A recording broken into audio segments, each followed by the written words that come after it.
Six Flags Magic Mountain. Today I'm going to go over my top 10 favorite coasters at this park. Keep in mind this is just my opinion. I'm also going to go over some of the history on these coasters as well as some of the stats. If you have an opinion on certain coasters, think I got it all wrong, whatever the case may be, comment below. So coming in at number 10, Superman Escape from Krypton. And I'll tell you what, this thing was way ahead of its time, opening back in 1997. As it stands today, it is the only reverse free-falling coaster still in operation, making this a very unique coaster. My only issue with this coaster and why it's at number 10 is it's pretty much a one-trick pony. It goes up and down, and that's about it. So coming in at number 9, New Revolution. And this ride was recognized as the first modern roller coaster to feature a vertical loop. This ride was designed by Schwarzkopf and actually built by Intamin. Intamin also worked on Super Duper Looper at Hershey Park right around the same time, a few years after this. That's really how Intamin got their start. But coming in at number 8, Viper. And this thing has so much history. When this opened in 1990, it was the fastest looping roller coaster in the world at 70 miles an hour. It later lost the record to Steel Phantom at Kennywood, which opened a year later with a speed of about 80 miles an hour. It's currently the last of 3 7-inversion roller coasters from Aerodynamics. And I know this roller coaster gets a bad reputation. It's very, very rough. A lot of the Aero coasters are, unfortunately, because they're getting older. I will say this, it certainly is not as bad as Anaconda at King's Dominion. But coming in at number 7, and this is probably the best themed roller coaster in the park, with it being themed after West Coast Customs. It's an awesome ride by Premier Rides.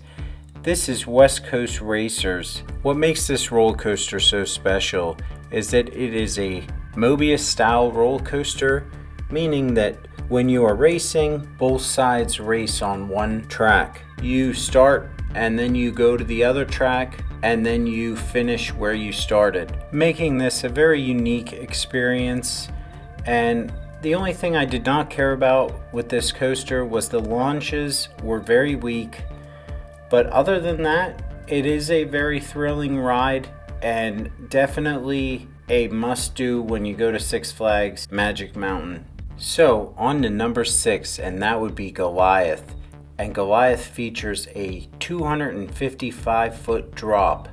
The coaster stands at 235 foot tall and reaches a max speed of 85 miles an hour. The track length is about 4,500 feet of track, and this was built by Giovanola.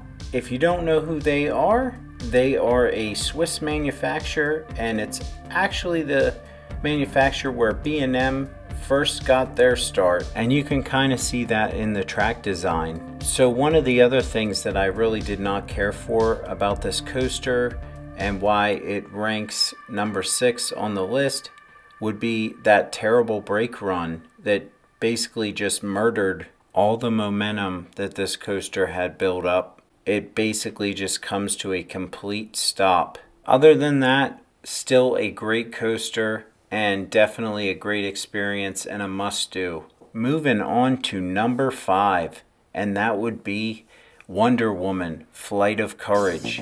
And I'll tell you what, RMC did an excellent job on this single rail coaster. It is phenomenal. So much hang time, whips you right around. I love these single rail coasters. They get kind of a bad reputation. They're not so reliable. The capacity isn't that great. But I'll tell you what, Six Flags, they do an excellent job at loading people on these. It is bang, bang, bang, in and out of the station.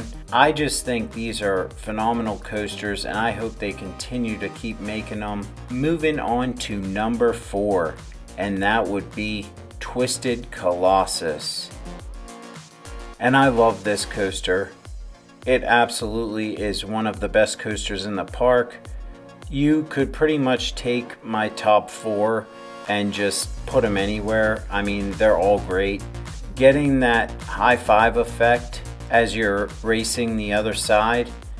If you do get a true duel, it is a phenomenal experience, and just seeing the other passengers in the other train right below you or above you is very unique. And of course, this is also a Mobius style coaster, so you basically get to experience the same ride twice, giving you almost 5,000 feet of track. I absolutely love this. RMC did a phenomenal job on this coaster. We're gonna move on to number 3, and that would be Full Throttle. And this Premier Rides launch coaster features a 160-foot vertical loop. Back in 2013, when this first opened, it was the world record for tallest vertical loop. It has since been matched. There's a few things I absolutely loved about this coaster and why I have it at number 3. The launch was awesome. The hang time at the top of the vertical loop was great. But the one thing that made me absolutely love this coaster was once you go over top of the vertical loop, the ejector airtime was absolutely phenomenal. It was probably the best that I've ever experienced. You literally felt like you were gonna fly out of the train. Moving on to number 2, and that would be Tatsu. And this thing is awesome. That pretzel loop is crazy intense.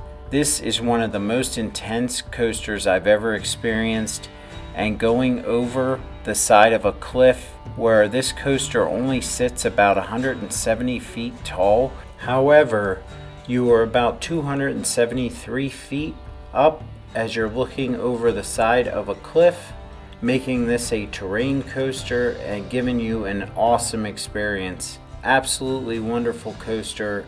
If you haven't already done so, please smash that like and subscribe button. Really appreciate the support. So my number 1 coaster, of course, is X2. X2 is one of the most unique rides in the world and the most intense experiences that you will ever encounter on a coaster, unless you get over to Japan, because they have one over there as well. But this thing is crazy. I just love the entire layout. After all of these years, this thing still draws a crowd. I mean, there was like a 1.5 to 2 hour wait. We were there on like a Wednesday, so it's just crazy to me that it gets that busy after all of these years. This coaster actually put aerodynamics out of business, and it is a real shame because they were just getting started. Imagine if they could have built more of these things. I want to thank you all for watching. I hope everyone has a wonderful day.